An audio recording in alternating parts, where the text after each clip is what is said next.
ಎಲ್ಲ ಹೇಗಿದ್ರೆ ಎಲ್ಲ ಚೆನ್ನಾಗಿದ್ದೀರಾ ಅಂತ ಅಂದ್ಕೊಂಡಿದ್ದೀನಿ. ಇವತ್ತು ನಾನು ಮಾಡ್ತಾಯಿರೋ ರೆಸಿಪಿ ಹಾಗಲಕಾಯಿ ಚಟ್ನಿ ಪುಡಿ. ಏನೇನು ಬೇಕು ಪದಾರ್ಥಗಳು ಹೇಳ್ತೀನಿ ಬನ್ನಿ. ನಮ್ಮನೆ ರುಚಿ ನಿಮ್ಮೆಲ್ಲರಿಗಾಗಿ. 1/4 kg ಹಾಗಲಕಾಯಿನ ಒಣಗಿಸಿಟ್ಟಿದ್ದೀನಿ. ಹೆಚ್ಚಿಬಿಟ್ಟು ನೋಡಿ ಈ ರೀತಿ ಹೆಚ್ಚಿಡಬೇಕು. ಆಮೇಲೆ 150 ಗ್ರಾಮ್ ಅಷ್ಟು ಒಣ ಕೊಬ್ಬರಿ, ಆಮೇಲೆ ಬಣ್ಣಕ್ಕೆ ಟೇಸ್ಟಿಗೆ ಬ್ಯಾಡಗಿ ಮೆಣಸಿನ್ಕಾಯಿ, ಖಾರಕ್ಕೆ ಒಣಮೆಣಸಿನ್ಕಾಯಿ, ರುಚಿಗೆ ತಕ್ಕಷ್ಟು ಉಪ್ಪು, ಮತ್ತು ಒಣಗಿರೋ ಕರಿಬೇವಿನ ಸೊಪ್ಪು, ರುಚಿಗೆ ಬೆಲ್ಲ ಮತ್ತು ಹುಣಸೆಹಣ್ಣು. ಇವಾಗ ಹಾಗಲಕಾಯಿನ ಹುರ್ಕೋಬೇಕು. ಎಣ್ಣೆ ಹಾಕಿ ಒಂಚೂರು ಹೌದಾ ಇಲ್ಲನಷ್ಟು ಎಣ್ಣೆ ಹಾಕಿ ಹುರ್ಕೋಬೇಕು. ಬನ್ನಿ ಹುರ್ಕೊಳ್ಳೋದು ಹೇಗೆ ತೋರಿಸ್ತೀನಿ. ಕೊಬ್ಬರಿನ ಹುರ್ಕೋಬೇಕು. ಎಲ್ಲದೂ ಹುರ್ಕೊಂಡು ಮಾಡೋದು ಹೇಗೆ ತೋರಿಸ್ತೀನಿ ನೋಡಿ. ಹಾಗಲಕಾಯಿನ ಬಾಣಲಿಗೆ ಹಾಕ್ಕೊಂತ ಇದ್ದೀನಿ, ಒಣಗಿಸಿರೋದು. ನಾನು ಇವಾಗ ಆವಾಗಲೇ ಹಾಗಲಕಾಯಿ ಗೊಜ್ಜು ಮಾಡೋದು ಹೇಗೆ ಅಂತ ನಿಮಗೆ ತೋರಿಸಿದ್ದೀನಿ ನೋಡಿ. ಸ್ವಲ್ಪ ಎಣ್ಣೆ ಹಾಕ್ಕೊಂಡು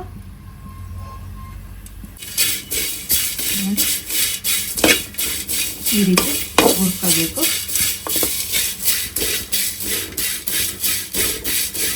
ಹಾಗೆ ನೋಡಿ ಇದೊಂಚೂರು ಕೆಂಪಾದಾಗ ನಮ್ಮನ್ನ ಹತ್ರ ಹುಳಿಯೋಗ. ಇದು ರೋಸ್ಟ್ ಅಂದರೆ ಒಣಗಿರೋದ್ರಿಂದ ಜಲ್ದಿ ರೋಸ್ಟ್ ಆಗುತ್ತೆ. ಕಪ್ಪಗೆ ಮಾಡ್ಕೋಬೇಡಿ, ಕೆಂಪಾಗಂಗೆ ಹುರ್ಕೊಳ್ಳಿ, ಗೊತ್ತಾಗುತ್ತೆ ನಿಮ್ಗೆ ಹುರಿಯುವಾಗ. ಹಾಗಲಕಾಯಿ ಗೊಜ್ಜನ್ನ ನಾನು ವಿಡಿಯೋ ಮಾಡಿದ್ದೀನಿ. ಈರುಳ್ಳಿ ಬೆಳ್ಳುಳ್ಳಿ ಎಲ್ಲ ಹಾಕಿ ಮಾಡಿರೋದು ತೋರಿಸಿದ್ದೀನಿ. ಇವಾಗ ಹಾಗಲಕಾಯಿ ಚಟ್ನಿ ಪುಡಿ ತೋರಿಸ್ತಾ ಇದ್ದೀನಿ. ನೆಕ್ಸ್ಟ್ ವಿಡಿಯೋದಲ್ಲಿ ಹಾಗಲಕಾಯಿಗೆ ಗೊಜ್ಜನ್ನ ಈರುಳ್ಳಿ ಬೆಳ್ಳುಳ್ಳಿ ಇಲ್ದಲೇ ಹಾಗೆ ಮಾಡೋದು ಹೇಗೆ ಅಂತ ತೋರಿಸ್ತೀನಿ ನೋಡಿ. ಸಿಮ್ ಮಾಡ್ತೀನಿ ನೋಡಿ. ಎಷ್ಟು ಚೆನ್ನಾಗಿ ನೋಡಿ ರೋಸ್ಟ್ ಆಗಿದೆ. ಇದು ಏನು ಮೇಡಮ್ ಹಾಗಲಕಾಯಲ್ಲಿ ಚಟ್ನಿ ಪುಡಿ ಮಾಡ್ಬೋದು ಅಂತ ಕೇಳ್ತೀರಾ? ಹಾಗಲಕಾಯಲ್ಲಿ ಚಟ್ನಿ ಪುಡಿ ಮಾಡ್ಬೋದು, ತುಂಬ ಚೆನ್ನಾಗಿರುತ್ತೆ.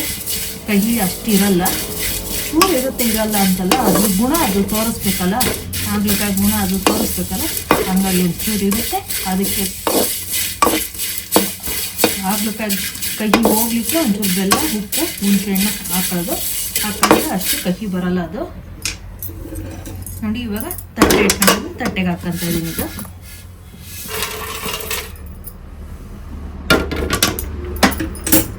ನೋಡಿ ಒಂದು ಕೊಬ್ಬರಿ ಇಟ್ಕೊಂಡಿದ್ದಲ್ಲ, ಒಣ ಕೊಬ್ಬರಿನ ಹಾಕ್ಕೊಂತ ಇದ್ದೀನಿ.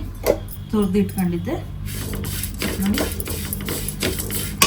ಸಣ್ಣ ಉರಿಯಲ್ಲಿ ಇಟ್ಟಿದ್ದೀನಿ. ಈಗ ನೋಡಿ ಇದಕ್ಕೆ ಬ್ಯಾಡಗಿ ಮೆಣಸಿನ್ಕಾಯಿ, ಖಾರಕ್ಕೆ ಖಾರದ ಮೆಣಸಿನ್ಕಾಯಿ ಮತ್ತು ಕರಿಬೇವಿನ ಸೊಪ್ಪು, ರುಚಿಗೆ ತಕ್ಕಷ್ಟು ಉಪ್ಪು ಇಟ್ಕೊಂಡಿದ್ದಲ್ಲ ಅದನ್ನು ಹಾಕಿ ಹುರಿತಾ ಇದ್ದೀನಿ. ಒಂಚೂರು ಹುಣಸೆಹಣ್ಣು ನೋಡಿ, ಹುಣಸೆಹಣ್ಣು ಹಾಕೊಂಡು ಹುರಿತಾ ಇದ್ದೀನಿ.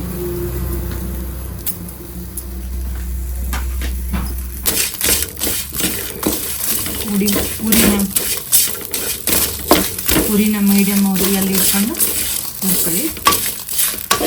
ಕೊಬ್ಬರಿ ಚೂರು ಬಣ್ಣ ಅಂದರೆ ಗೋಲ್ಡನ್ ಬ್ರೌನ್ ಕಲರ್ ಬರಬೇಕು. ಆ ರೀತಿ ಹುರ್ಕೊಂಡ್ರೆ ತುಂಬ ಚೆನ್ನಾಗಿರುತ್ತೆ.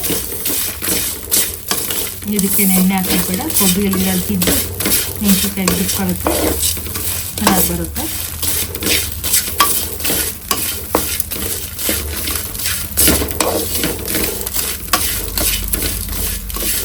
ಇದು ಬಾಣಂತಿಯವ್ರಿಗೂ ಕೊಡ್ಬೋದು, ಬಾಣಂತಿಯಲ್ಲಿ ಕೊಡ್ಬೋದು.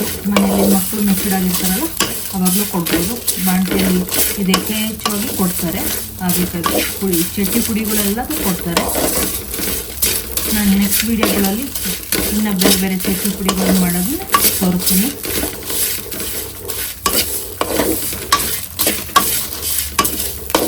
ನೋಡಿ ಕೊಬ್ಬರಿ ಬಣ್ಣ ಚೇಂಜ್ ಆಗ್ತಾಯಿದೆ.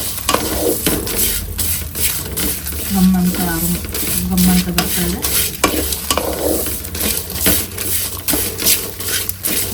ಮೇಡಮ್ ಏನು ಬರ್ತಾ ಇದೆ ಮೇಡಮ್ ಅಂತ ಕೇಳಬೇಡಿ, ಗಮ್ಮಂತ ಸ್ಮೆಲ್ ಬರ್ತಾ ಇದೆ.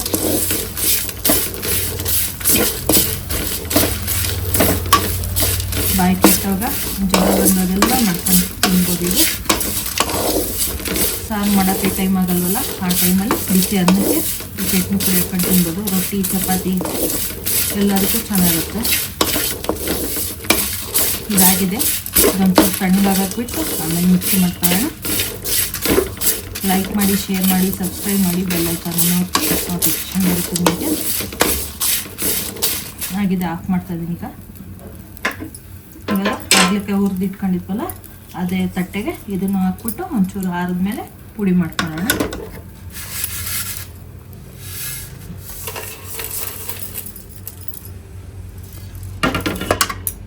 ನೋಡಿ ಇವಾಗೆಲ್ಲ ಆರಿದೆ, ತಣ್ಣಗಾಗಿದೆ ಇದು. ನೋಡಿ ಫಸ್ಟು ಮೆಣಸಿನ್ಕಾಯಿನ ಹಾಕ್ಕೊಬಿಟ್ಟು ಮಿಕ್ಸಿ ಮಾಡ್ಕೊಬಿಡ್ತೀನಿ, ಆಮೇಲೆ ಬೇರೆಯವ್ರನ್ನ ಹಾಕೊಳ್ಳೋಣ.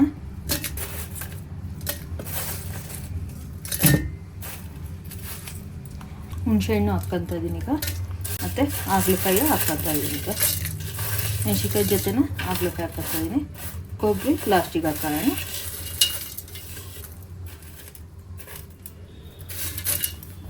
ಮೇಡಮ್ ಅದ್ರ ಮೇಲೆ ಹಾಕ್ಕೊಂಡಿದ್ದೀರಾ ಅಂತ ಕೇಳ್ತೀರಾ.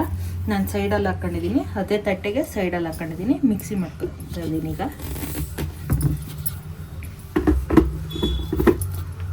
ಪೂರ್ತಿ ಪುಡಿ ಆಗಂಗೆ ಮಾಡ್ತಾ ಇಲ್ಲ, ನಾನು ಪಲ್ಸ್ ಕಡೆ ತಿರುಗಿಸ್ತಾ ಇದ್ದೀನಿ.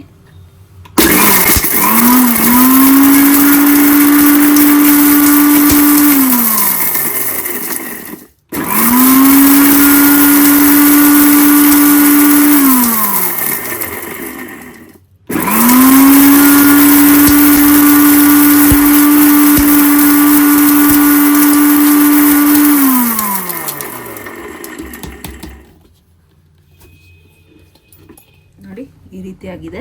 ಇವಾಗ ಕೊಬ್ಬರಿ ಹಾಕಿ ಪಲ್ಸ್ ಕಡೆ ಇನ್ನೊಂದು ಸರ್ತಿ ಟರ್ನ್ ಮಾಡಿಬಿಟ್ರೆ ಆಗೋಗುತ್ತೆ. ಕೊಬ್ಬರಿ ಅಂದರೆ ಹುರಿದಿಟ್ಕೊಂಡಿದ್ದೀವಲ್ಲ ಆ ಕೊಬ್ಬರಿನ ನೋಡಿ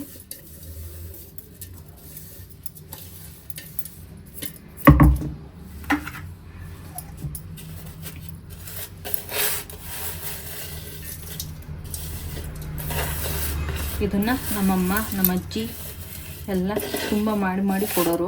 ದೇಹಕ್ಕೆ ಒಳ್ಳೆಯದು, ಆರೋಗ್ಯಕ್ಕೆ ಒಳ್ಳೆಯದು ಅಂತ. ಶುಗರ್ ಪೇಷಂಟ್ಗಳು ತಿನ್ಬೋದು.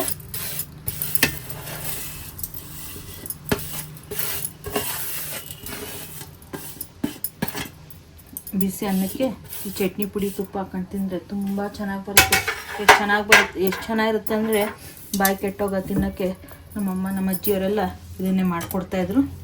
ತಿಂದು ನಾವು ತುಂಬ ಚೆನ್ನಾಗಿದೆ ಅಂತ ಬಾಯಿ ಕೆಟ್ಟಾಗ ತಿಂತಾಯಿದ್ವಿ. ನೋಡಿ ಹಾಕ್ಕೊಂಡಿದ್ದೀನಿ ಈಗ, ಕೊಬ್ಬರಿ ಹಾಕಿದ್ದೀನಿ. ಇದು ನಮ್ಮಮ್ಮ ನನಗೆ ಹೇಳ್ಕೊಟ್ಟಿರೋದು, ಹಾಗಾಗಿ ನಾನು ನಿಮಗೆ ಹೇಳ್ಕೊಡ್ತಾ ಇದ್ದೀನಿ. ಮಿಕ್ಸಿ ಮಾಡಿಬಿಟ್ಟು ಪಲ್ಸ್ ಕಡೆ ತಿರ್ಗಿಸೋಣ ಅಂತ ಈಗ.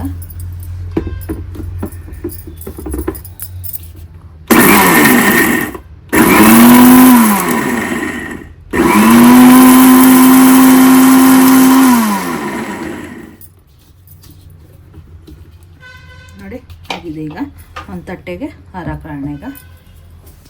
ನೋಡಿ ಬೆಲ್ಲ ಇಟ್ಕೊಂಡಿದ್ಮೇಲೆ ಬೆಲ್ಲ ಹಾಕಿರಲಿಲ್ಲ, ಬೆಲ್ಲ ಹಾಕ್ತಾಯಿದ್ದೀನಿ ಈಗ. ನೋಡಿ ರುಚಿಗೆ ತಕ್ಕಷ್ಟು ಎಷ್ಟು ಬೇಕೋ ಅಷ್ಟು ಬೆಲ್ಲ ಹಾಕ್ಕೊಳ್ಳಿ. ಏನು ಮೇಡಮ್ ಎಲ್ಲದಕ್ಕೂ ಬೆಲ್ಲ ಹಾಕ್ತಿರಲ್ಲ ಅಂತ ಕೇಳ್ಬಿಡಿ. ಬೆಲ್ಲ ಹಾಕಿದ್ರೆ ಕೆಲವೊಂದಕ್ಕೆ ಬೆಲ್ಲ ಹಾಕಿದ್ರೇ ಟೇಸ್ಟ್ ತುಂಬ ಚೆನ್ನಾಗಿ ಬರುತ್ತೆ, ಹಾಗಾಗಿ ಬೆಲ್ಲ ಹಾಕ್ತೀನಿ. ಇದು ಒಂದು ಸತಿ ಪಲ್ಸ್ ಕಡೆ ತಿರ್ಗಿಸೋಣ.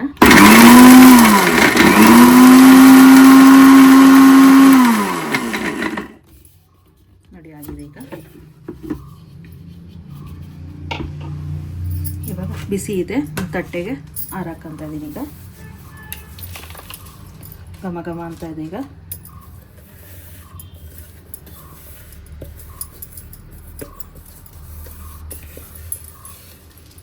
ಎಲ್ಲರ ಟೂರ್ಗೆ ಹೋಗ್ತೀವಲ್ಲ ಆ ಟೈಮಲ್ಲಿ ಈ ಥರ ಮಾಡ್ಕೊಂಡು ಮೊಸರು ಇಟ್ಕೊಂಡು ಹೋದರೆ ಸಾಕು. ಮೊಸರಿಗೆ ಚಟ್ನಿ ಪುಡಿ ಹಾಕ್ಕೊಂಡು ತಿನ್ಬೋದು, ತುಂಬ ಚೆನ್ನಾಗಿರುತ್ತೆ. ನೋಡಿ ಹಾಗಲಕಾಯಿ ಚಟ್ನಿ ಪುಡಿ ಆಗಿದೆ. ನೀವು ಮನೆಯಲ್ಲ ನೀವು ಮಾಡಿಕೊಂಡು ಹೇಗೆ ಬಂತು ಅಂತ ಕಮೆಂಟ್ ಮಾಡಿ, ಲೈಕ್ ಮಾಡಿ, ಶೇರ್ ಮಾಡಿ, ಸಬ್ಸ್ಕ್ರೈಬ್ ಮಾಡಿ, ಬೆಲ್ ಐಕಾನನ್ನು ಒತ್ತಿ ನೋಟಿಫಿಕೇಷನ್ ಬರುತ್ತೆ. ಆದಷ್ಟು ವಿಡಿಯೋನ ಶೇರ್ ಮಾಡಿ. ನೋಡಿ ಇವಾಗ ಪುಡಿ ಮಾಡಿದ್ದೀನಿ. ನಾನು ಅನ್ನ ಮಾಡಿದ್ಮೇಲೆ ಅನ್ನ ಕಲಿಸ್ಕೊಂಡು ಹೇಗಿದೆ ಟೇಸ್ಟ್ ಹೇಳ್ತೀನಿ ನಿಮಗೆ, ಹೇಗೆ ಬಂತು ಅಂತ. ಹಾಗಲಕಾಯಿ ಚಟ್ನಿ ಪುಡಿ ಅನ್ನಲ್ಲ, ಅನ್ನ ಆಗಿದೆ, ಬಿಸಿ ಬಿಸಿ ಅನ್ನ ಇದೆ. ನೋಡಿ ಹಾಗಲಕಾಯಿ ಚಟ್ನಿ ಪುಡಿ ಹಾಕಿ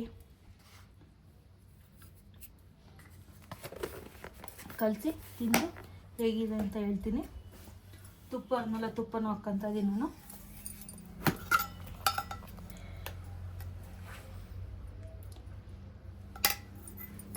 ತುಪ್ಪ ಬೇಡ ಅನ್ನೋರು, ತುಪ್ಪ ತಿನ್ನಲ್ಲ ಅನ್ನೋರು ಎಣ್ಣೆನೂ ಸಹ ಹಾಕ್ಕೋಬೋದು.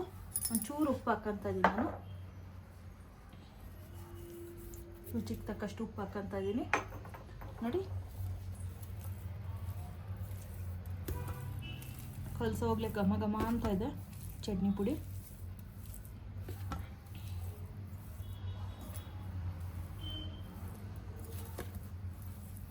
ಪುಡಿ ಹಣ್ಣುಗಳೆಲ್ಲ ಆದಷ್ಟು ಕೈಯಲ್ಲೇ ಕಲಿಸ್ಕೊಳ್ಳಿ. ಕ್ಲೀನಾಗಿ ರುಚಿ ಗೊತ್ತಾಗುತ್ತೆ ನಿಮಗೆ. ಸ್ಪೂನಲ್ಲಿ ಕಲಿಸಿದ್ರೆ ಸ್ಪೂನಲ್ಲಿ ಅರ್ಧ ಬರ್ಧ ಕಲಿಸ್ದಂಗೆ ಆಗುತ್ತೆ. ಅನ್ನಕ್ಕೆ ಕ್ಲೀನಾಗಿ ಮೆತ್ಕೊಳ್ಳಲ್ಲ ಪುಡಿ ಎಲ್ಲ. ಹಂಗಾಗಿ ನಾನು ಕೈಯಲ್ಲೇ ಆದಷ್ಟು ಎಲ್ಲದು ಕೈಯಲ್ಲೇ ಇದು ಮಾಡ್ತೀನಿ ನೋಡಿ. ಆಗಿದೆ, ಹೇಗಿದೆ ಅಂತ ತಿಂದು ಟೇಸ್ಟ್ ಹೇಳ್ತೀನಿ ನೋಡಿ.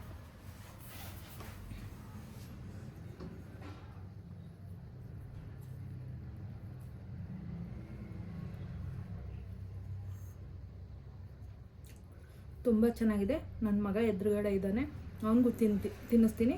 ಅವನು ಹೇಳ್ತಾನೆ ಹೇಗಿದೆ ಅಂತ ಟೇಸ್ಟು. ನಿಮ್ಗೆ ಹಂಗೆ ವಾಯ್ಸ್ ಕೊಡ್ತಾನೆ ನೋಡಿ. ತಗೊಂಬಂಗನೆ.